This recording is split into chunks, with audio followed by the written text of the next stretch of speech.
What? What's so funny? Shameless. I never watched it. I have watched some of it. It's like so ridiculous, but it's enjoyable all the time. Are we recording? We are. Yeah, good. Yeah, no, it's fun. I think that it's not one that I've finished, but like it's so ridiculous. Yeah. And that's part of it's like Always Sunny in Philadelphia. Mm-hmm. But if you took that and you made it dramedy instead, like it's just so insane. And everybody's like really totally fucked up in the entire series. like just varieties of, but like there's something that's in all of their disastrous nature. Yep. There's something that's like eerily relatable to some of the like the family dynamics of the characters. We were talking earlier before we hit record on one of the things that I love to do. Okay. For businesses that I own, for clients' businesses, is ask them to think about, okay, so somebody buys your product or service. What's the next problem they're going to have? Okay. So when it comes to like a gym membership, the next problem that they're going to have is motivation. Okay. So this is all like customer journey thought process, right? Right. So they buy the membership. They're there on premise, let's say. They're on premise. The first thing that you want to get them to do is commit to coming in next week, tomorrow, getting in right now. Like, how can you get them to be in the space? Yeah. Taco Tuesday. Right. Pizza Wednesday.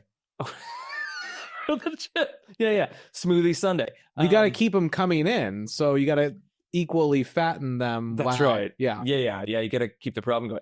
And it's one of those, the first thing that most companies do is they send you a receipt. It drives me nuts.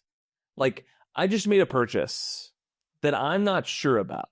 Mm-hmm. Period, full stop. This is what everybody does immediately after they make a purchase. Did I make a mistake? And the first thing that we do is not, hey, here's how we're going to help you achieve your goals, hero. The first thing that we do is, by the way, just a reminder, here's how much you already paid us.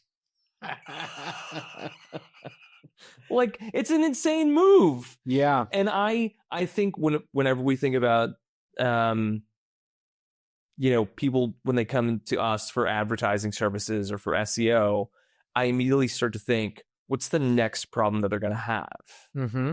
So the next problem they're going to have, their website. Absolutely. The creative for their ads. Why we just hired the creative asset in-house, and we're expanding that team, and we've got a strong network of creative agencies. Whenever somebody's like, I need a TV commercial, great, we got you. But I think that it's one of those things where too many brands don't hit on the customer journey, and they're just like, here's a receipt, good luck. And it's like, dude, tell them what's going to happen next. If you're shipping it to them, be like, hey, you just took in person, you just took a big step in your like fitness journey, the longevity of your life. Did you know that just by signing up for a gym membership, you're expected to live 1.9 years longer or whatever, right? Yeah. Like, you can make it fun. If you show up to the gym 2 times a week on average, your life expectancy goes up 8 years. What do you want to do with an additional 8 years of your life? And start to get them to imagine what's possible. Well, I think that that's a really interesting topic to explore today on Vox Coin. Did you like that? Did you like that transition? Welcome to the Vox Coin podcast where we talk about, well, doing business, making money, marketing, sales, philosophy, life. Yeah, working out, movies, you name it. We're here to help everybody else make informed decisions about marketing, advertising, the whole lot of growing their business, and hopefully having fun while we do it. So I think customer journeys is a great place to talk about. Ooh, yes, baby. Let's do it. Most people think that they're doing customer journeys and they have no idea what they're actually doing. I would say that is not only an understatement, but we talk a lot about, you and I talk a lot about the known knowns, the known unknowns. But I think for a lot of people, it's an unknown unknown. I think that there's this other thing where it's an unknown known. Whenever I talk to a lot of marketers about customer journey, what they hear is, or small business owners too, they go, yeah, what's the path that they took to make a purchase? And like, that's a purchasing journey. Mm-hmm. That's not the customer journey. And Totally. if we start to, and so like, you have to flip the words, really. That's a purchasing journey, which is fine and good and helpful to understand as a marketing professional if you're a $1 billion brand, or if you're an entrepreneur and you're like, man, we're just trying to cross a couple $1 million this year. Great. Awesome. You want to know that. And your customer hopefully doesn't buy your product one time or your service. Unless it's meant to be that way. Unless it's meant to be that way. But there are very, very, very, very, very few items that are like that. If you're a coffin salesman. Well, hopefully, I mean, it's all in the order, right? So like, hopefully you buy 2 for your parents. So there is a repeat purchase. I just got in my head that like 1950s door-to-door salesman slugging around a coffin. Yeah. Guys, like, let me tell you, this here is the Cadillac. If you want to be resting for eternity, you want to be resting for eternity in this one. Yeah, exactly. Isn't that funny too? Like, we sell a thing to put our bones in. Like, we're not there. I think about this all the time. Like, I'm not there. I'm not going to be there. You know what I mean? Like, I'm not going to be like, ooh, this is cushy. Like, yeah. It's for everybody else. Have you ever heard the joke of the dad who gave loans to his sons? No. Dad gives a $100,000 loan to each of his 3 sons. Okay. And he says, when I die, put the money back in my grave. Nice. So the first son shows up at the grave, tosses $100,000 in cash in. Second one comes up, $100,000 in cash. Third one drops in a check. There it is. Yeah, he got it.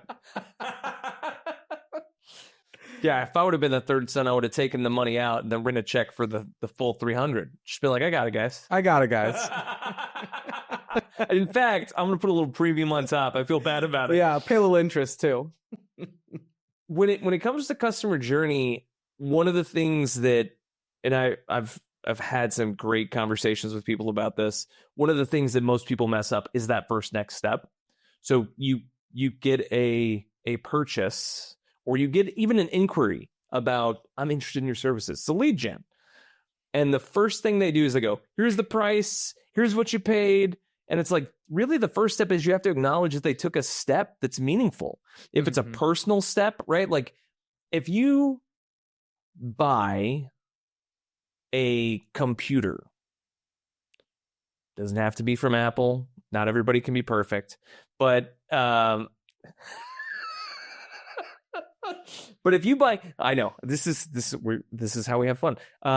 If you buy a computer, a lot of times what we get, and this is what happens with big businesses, and I think we expect it, so we just do it in our growing businesses. They just send us the receipt. But if instead they sent you hey, we're so excited you bought your new Chromebook. Mm-hmm. You just gave yourself access to the ability to make another $250,000 this year. Or like, we can't wait to read your next best-selling novel. Or like creating this idea of like, or even sending them a video. By the way, did you know that your new computer can do X, Y, and Z? Well, I'll tell you, Apple does this really well, specifically. Oh, great. When you buy an Apple product, instantly in your email, you get 1 year access to Apple TV. It's true. Before you even lay hands, pull that beautiful little film off and that little thing, Before you even get to do that, you've got 1 year access to Apple TV. Which is another product that they sell. Sure, of course. Yeah. And of course, they're going to get you next year when it's time to re-up it for $89 for the year. But it's instant value and gratification Totally.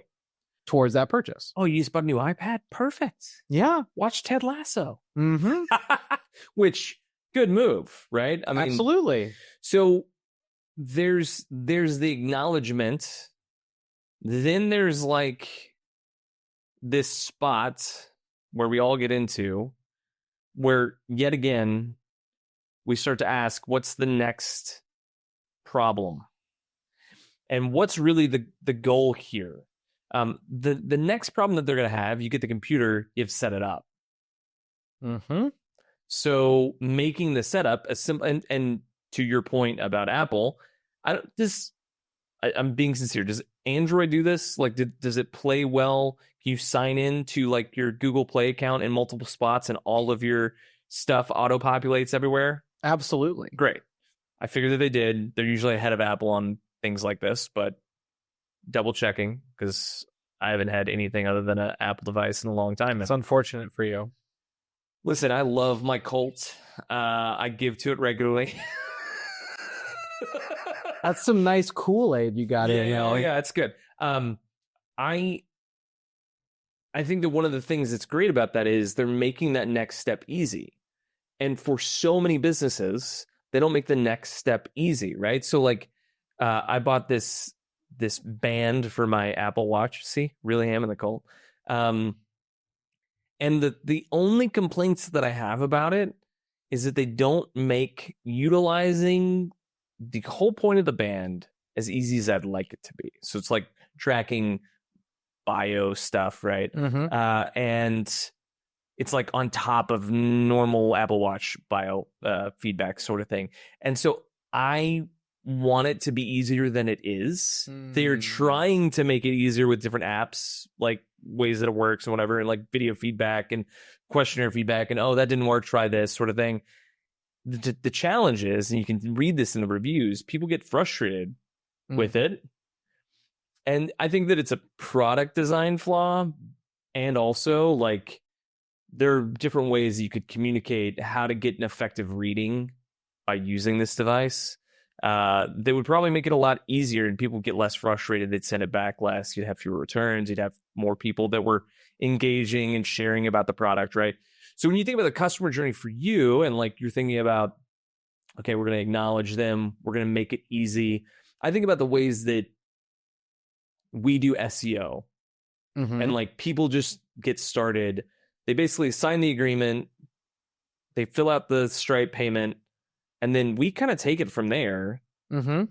What's some of the thought process that you had behind the way that we've set up onboarding for SEO and making it easy for clients?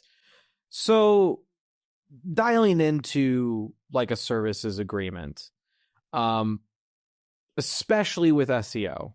SEO is such a tough service from a consumer standpoint because it's an investment. It is, I'm basically committing, much like the gym. Totally. I'm not going to get the value out of this thing for probably a while. Right.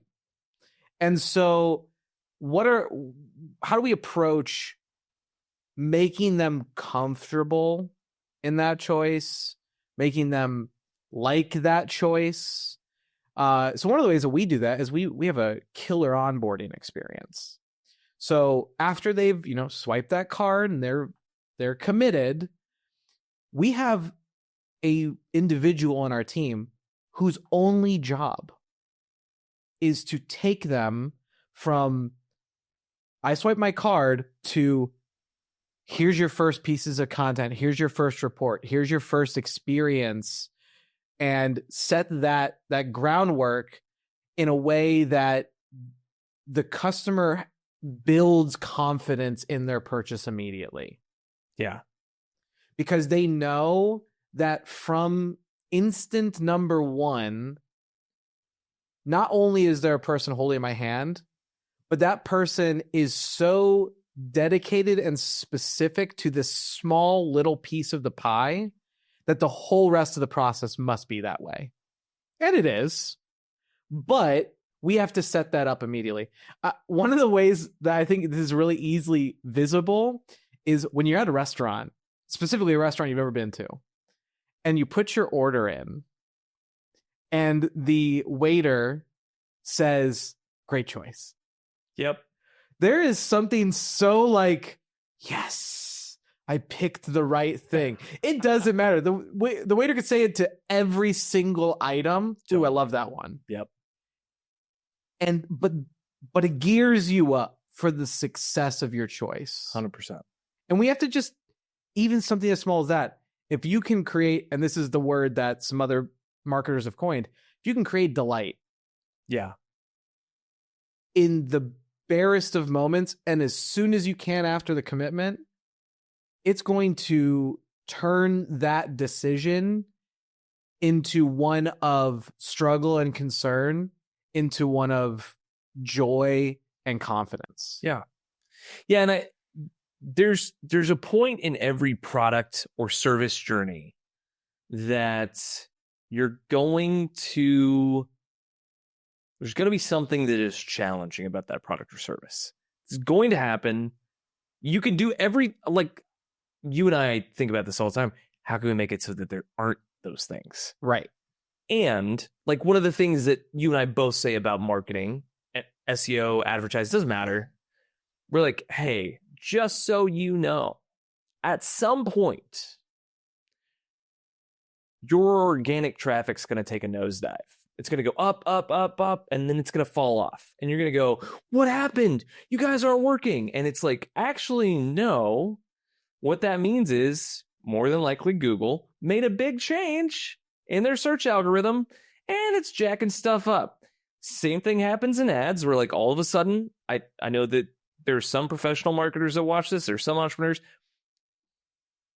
The platforms change their stuff every month, multiple times a month. Facebook just did a massive integration of all their AI suggestive tools. Yeah. Like in the last 2 weeks. Yeah. To the point where the screen looks just different. Totally. These tools are updating all the time. So when the results fall off, don't hit the eject button. That's the worst thing you can do. Mm-hmm. What are we doing? We're preemptively telegraphing, like, hey, when this thing happens, here's how we're going to handle it. This is what this looks like. And this is what you should not do.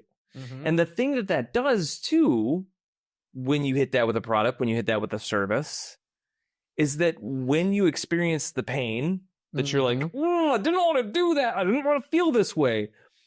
I'm already preconditioned to be like, okay, Dave told me this was going to happen. Jake told me this was going to happen. I got the video after I bought the product, and they said this is going to... If you went to the gym right after New Year's... I am attacked. After New Year's. Oh, Lord. If you went to the gym around New Year's and they said to you, look, first 2 weeks, you're going to be locked out. Mm-hmm. You're going to be like, I'm new year, new me, I'm here.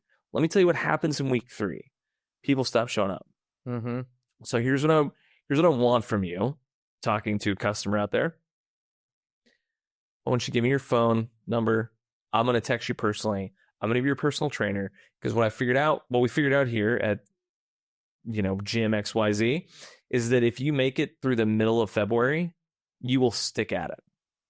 So for the 4 weeks after that, it's going to be hard. Middle of January to middle of February, it's going to be hard. I'm going to do what I can. I still need you to show up.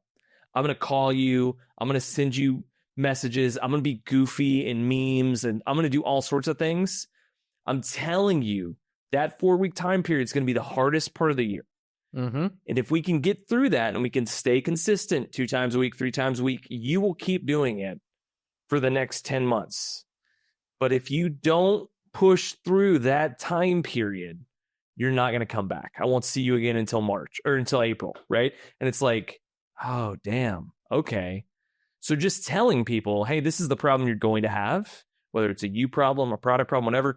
What are some ways that you've seen that done well where people have kind of like pre-handled the objection, the pain point, the thing that happens after they make a purchase, and you're like, this is going to be the hard part for you, and it's okay. I'm telling you it's going to be hard because it's hard for everybody. When you get there, here's how you do that. Have you seen anybody do that well?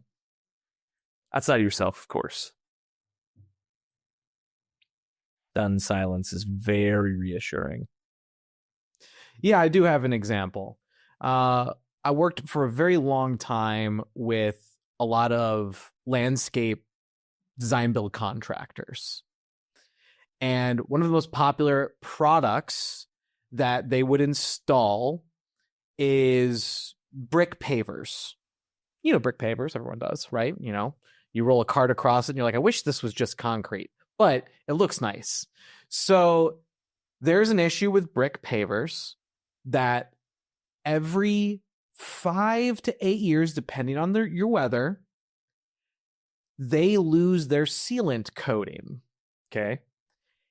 If it doesn't get reapplied, those bricks can start to crumble. Makes sense. Yeah. And so one of the ways that they would inspire people not only to a sale, but also make their issue with their product almost a treat is they would say, by the way, we're going to prepay your first resealing 7 years from now. Ooh, genius. Genius move. It's $1,000. I mean, again, these guys are installing $50,000 to $100,000 patios. Taking $1,000 haircut 7 years from now to get that close, and I'm preemptively solving your problem. Not only that, you're giving yourself the opportunity to go see, hey, there may already be some bricks that need replaced. Mm-hmm. There are also maybe some other issues. Maybe there's another project. We're out here. Absolutely. Yeah, I love that. I also think there's another one that I have that isn't as obvious. Okay. But it's built into the ethos of the experience. Disney World. If I've gone to Disney World a number of times with the fam now, and I went as a kid. My favorite time going, by the way, 14 years old, spring break, there's a cheerleading competition. I was not having a bad time. My parents were giving me all of the hardest time, though. They're like, look at that girl, look at that. I'm like, it is literally flooded. You were having the hardest time, too. Yeah. Yeah. And so, but when you go to Disney World, if a kid is having a emotional breakdown, which happens, it's hot. It's magical sticky, meltdown. Magical meltdown. The thing that happens, because we all know that that's going to happen at some point, usually with the youngest one in the crew, but not always. Man, the staff came around. Oh, no, she's not doing so well. It's my youngest daughter. Would she like an ice cream, Dad? Oh. Yeah, she would love one. Okay, here's a free voucher. You can go right over there. What? That does two things. Number one, they don't want kids crying at Disney World. It's the happiest place on earth. They don't want that. But number two, and most importantly, they solved my problem that I knew that I was going to have, even though we brought snacks, even though we did have the water, even though we're trying to do Disney World, they do a great job of just being like, there's a problem. We're here to fix it. I came in and I was like, hey, I forget, like I was having an issue with something, and it was like a technical thing at the ride that we were going to go to, and literally they had a person standing there with an iPad, and she goes, oh, what's your problem? Oh, you're supposed to be here, and oh, fix it for you. Go ahead, go into the fast pass lane. And it was like, great. Yep. And just the foresight of these things are going to happen. People are people. Technology is technology.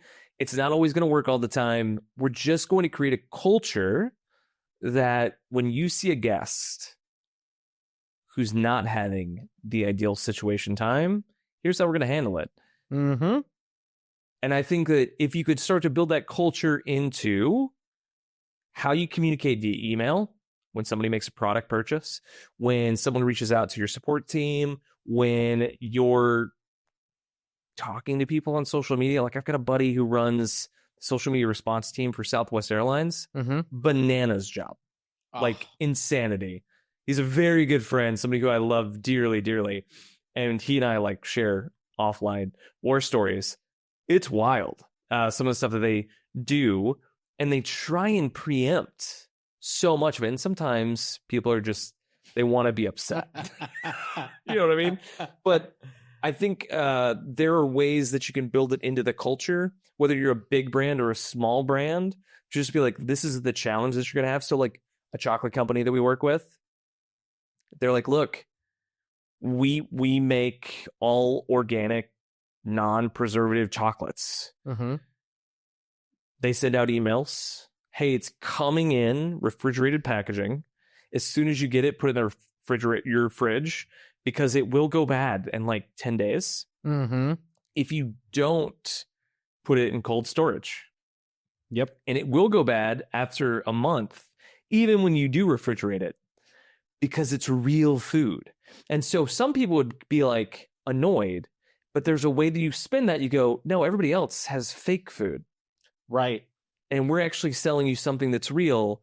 It's that whole, the McDonald's hamburger that doesn't mold on the stool as an art piece. That's like, that's disturbing at deep visceral levels. Yes. Yes. I remember one of the boldest advertising campaigns of all time was the BK Moldy Burger. For the people that don't know what you're talking about, could you explain that? Because I Absolutely. agree. It was one of my favorites too. So Burger King got a lot of flack because they ran a campaign showing a Moldy Whopper. And of course, there's more to this campaign, but they basically showed side-by-side time-lapse footage of a Whopper next to the largest competitors. And the Whopper decomposes, you know, everyone's seen that time-lapse of like animals decomposing, you know, in the forest or whatever. It looks like that. And it's disgusting.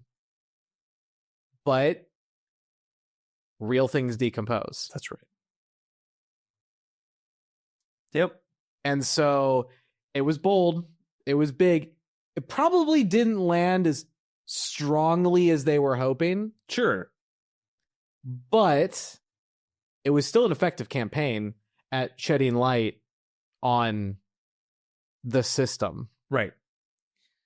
So the last piece of the customer journey, and by the way, the customer journey repeats, right? So it's a loop.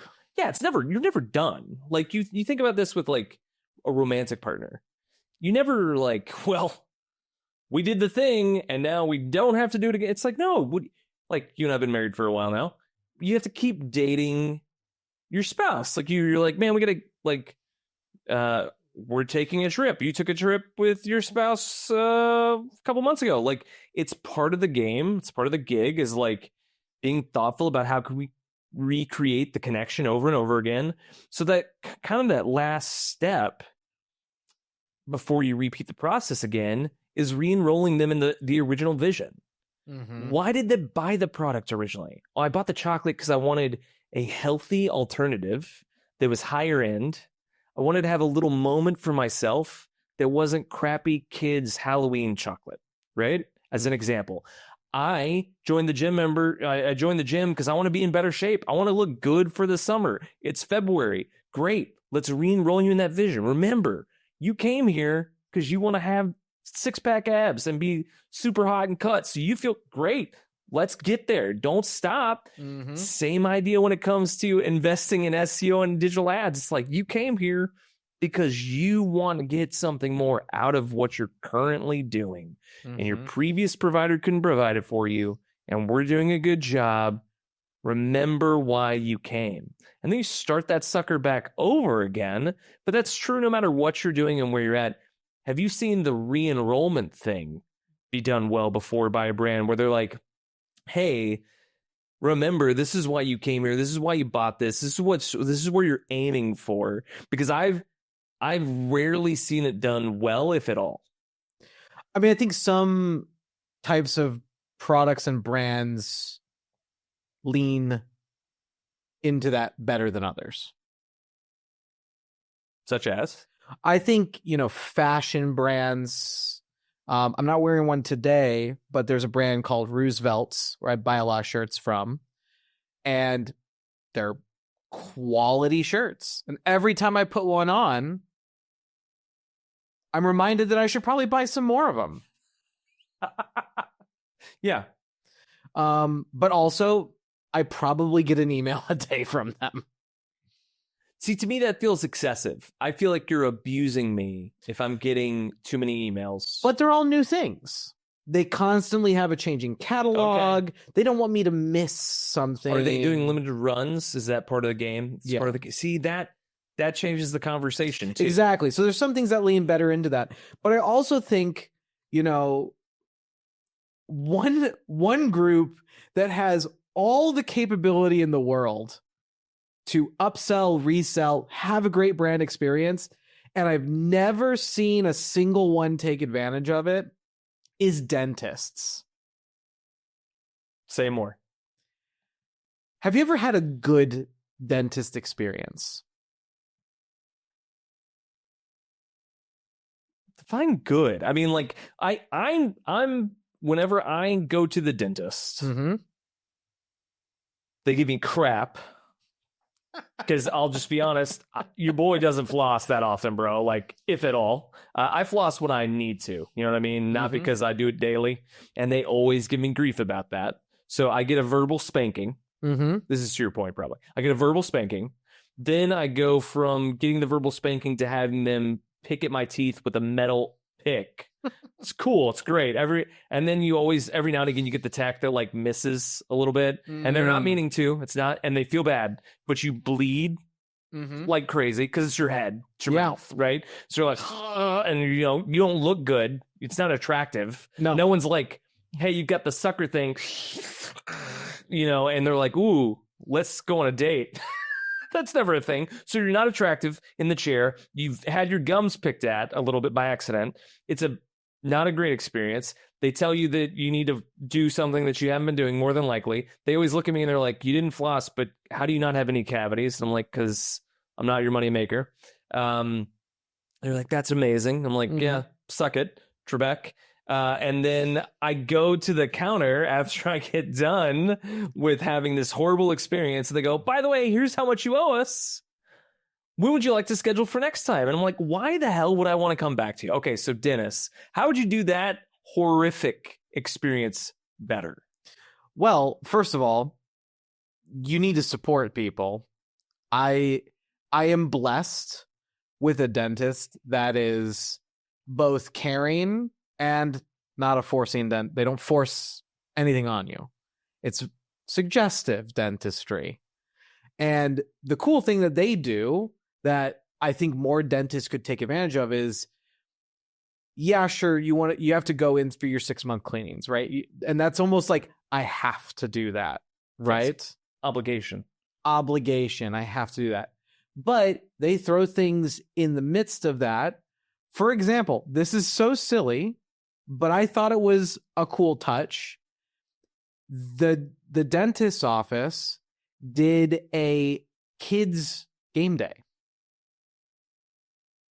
Not associated with your cleaning or anything.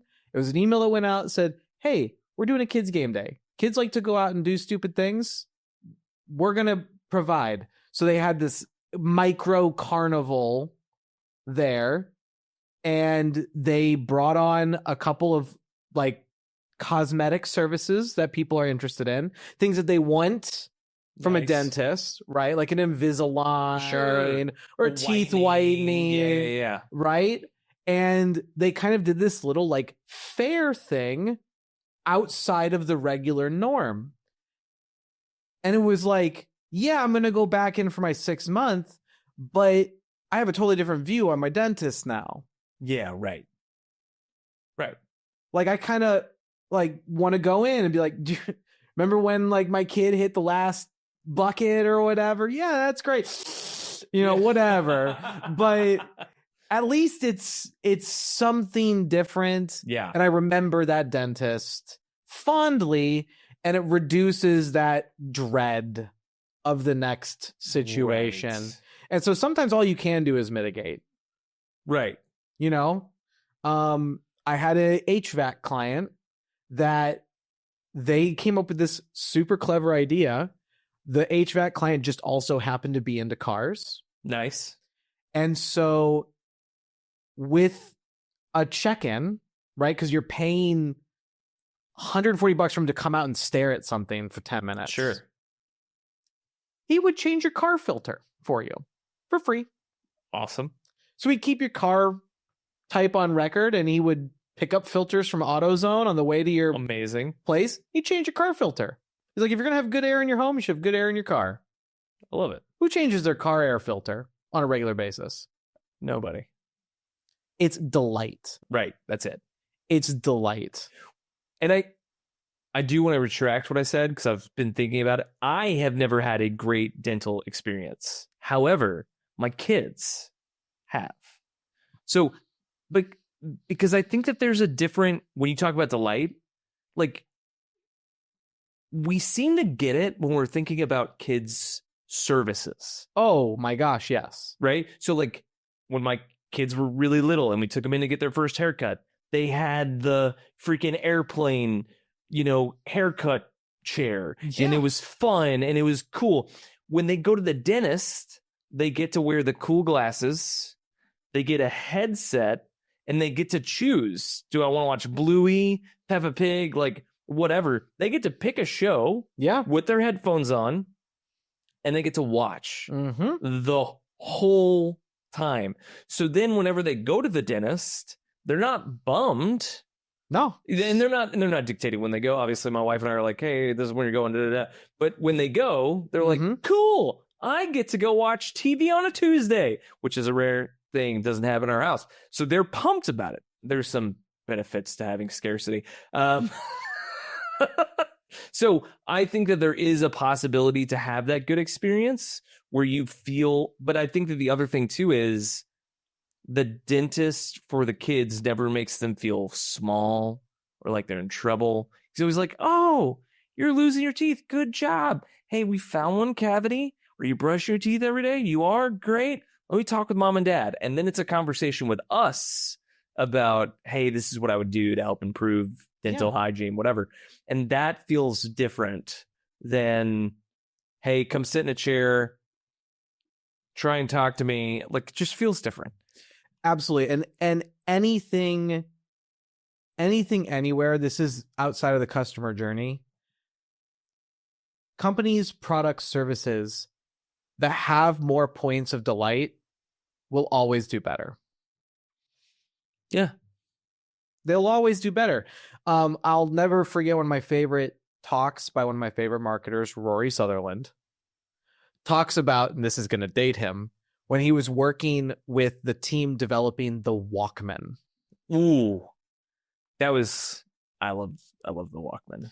So if you ever had a tape deck, when they were developing the Walkman, they were talking with the marketing team actively, which if you're developing a product, talk to your marketing team, please. Don't develop the product and then talk to the marketing team. He went and looked right in the camera. You know who you are. Can you tell that he's serious about that? Good Lord. Okay. So they were talking with Rory while they're developing the product. And he was fixated on this concept of where can we create delight in the product? Yeah. And the one thing that you constantly do with a tape deck is eject and reinsert tapes. Sure. And so they just had a clasp release mechanism with a spring that just like knocked it open. And he challenged the product development team to evaluate if they could make that experience feel exciting. And so if you've ever used a Walkman over another tape deck dispenser, you know that there's this kind of like chunky pressure and like envelope release of the button. That's just, it's a fidget spinner Yep. in the eject button. It's beautiful. And we've all had a cheap one too that just flunk. Yep. And it was this moment of delight where every time you engage with that product, it was just fun. Yeah. It was just fun. And it didn't have to be there. Right. There was no requirement for that to exist. Right. Yeah. In a larger, kind of dumber example, when we got power windows on cars,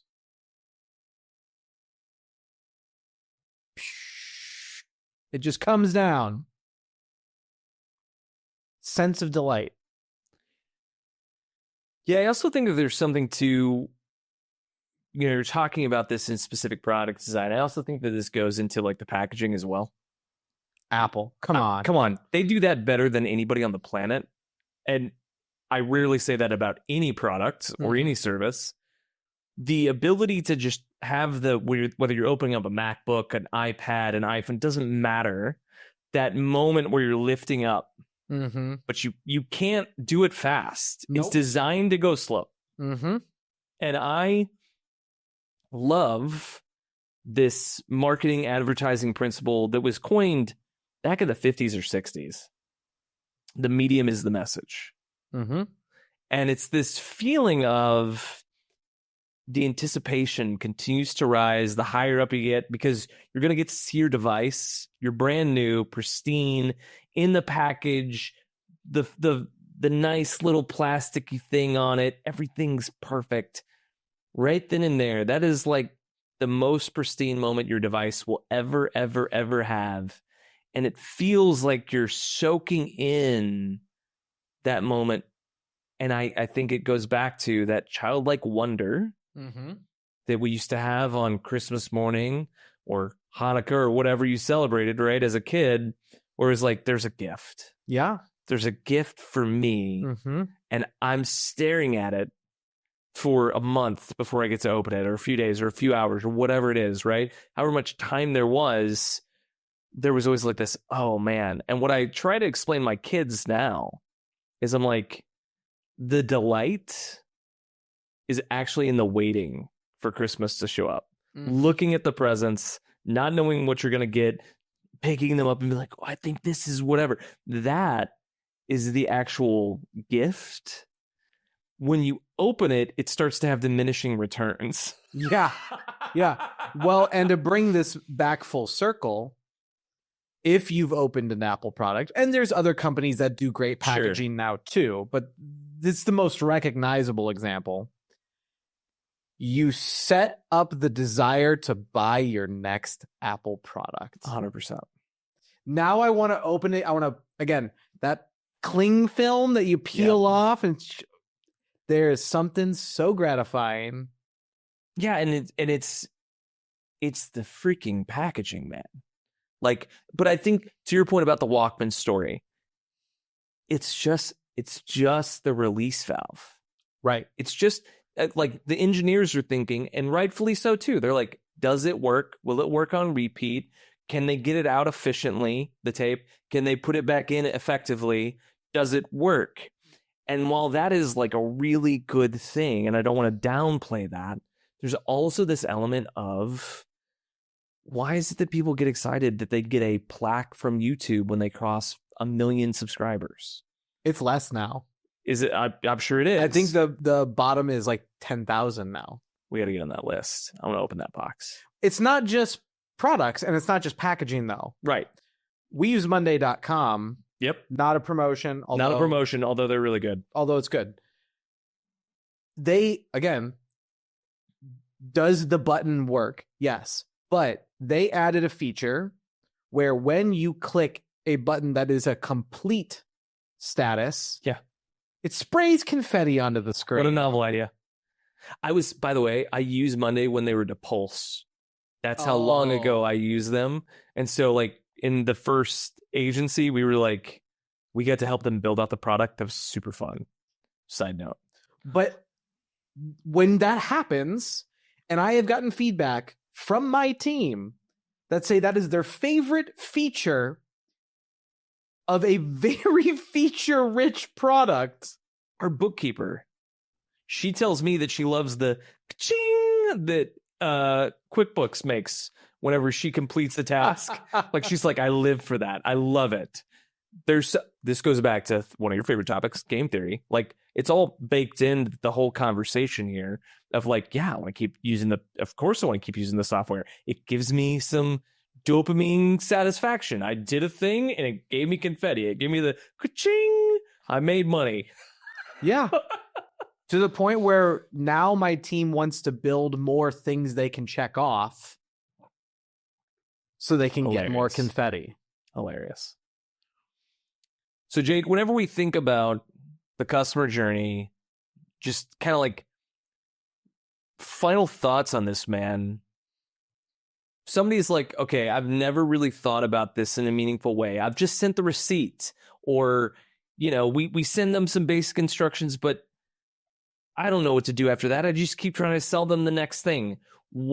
Any sage wisdom advice for how to kind of start going about this, whether it's for a specific product line, a specific product itself, or your entire business? Like, how do people kind of execute on this in real time outside of some of the examples we used?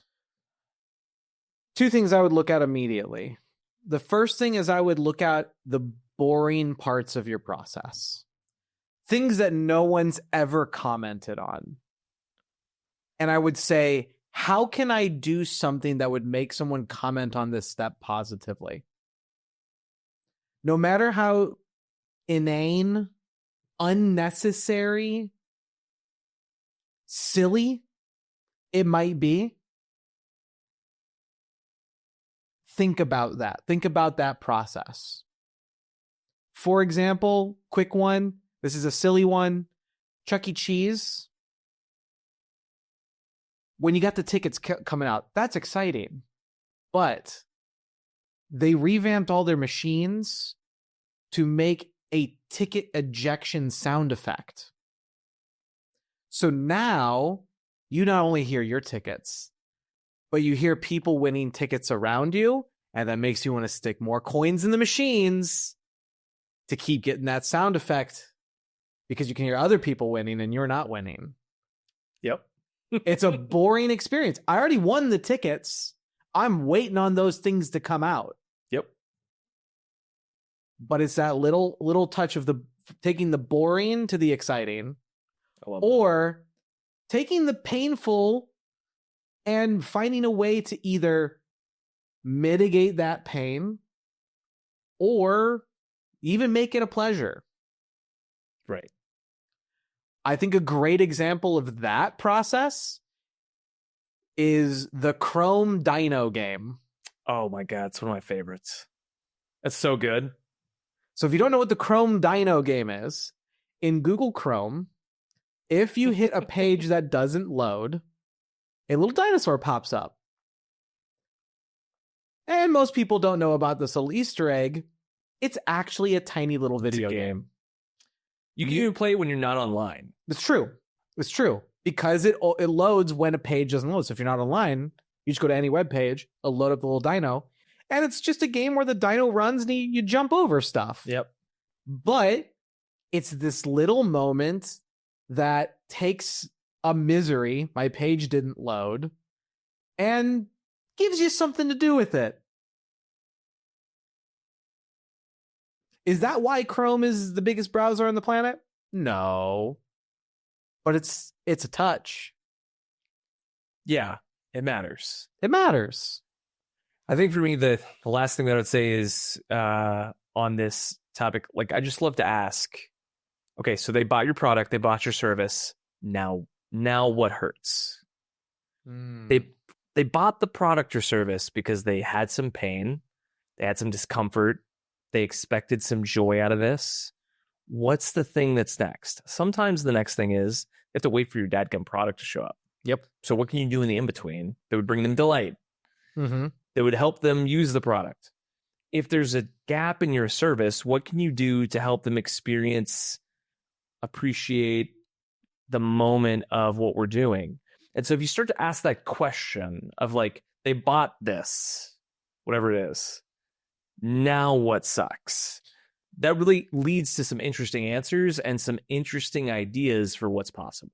Absolutely. And I think as you start to walk down that road, the next junction you get to is, what new problem did I create by getting you access to this product or service? Much like the brick seal coating, I created a new problem for you. 100%. I solved it already. Right. Which is great. Well, hey, if you guys are enjoying the show, we appreciate you guys giving us a listen. Please hit the subscribe button on whatever podcast service you prefer. Or if you're watching us on YouTube, please hit the subscribe button there. We are trying to engage with more people. We love putting out new content, and we've got a boatload more for you. Oh, did you know that buttload is actually a real measurement, by the way? It's a scientific measurement for 126 gallons of a liquid substance. I don't know whose butt they measured that on. But it's a lot. Point is, give us a follow. You can also follow us on social media. Jake the Wizard, Real D Val, and we look forward to chatting next time. Catch you later.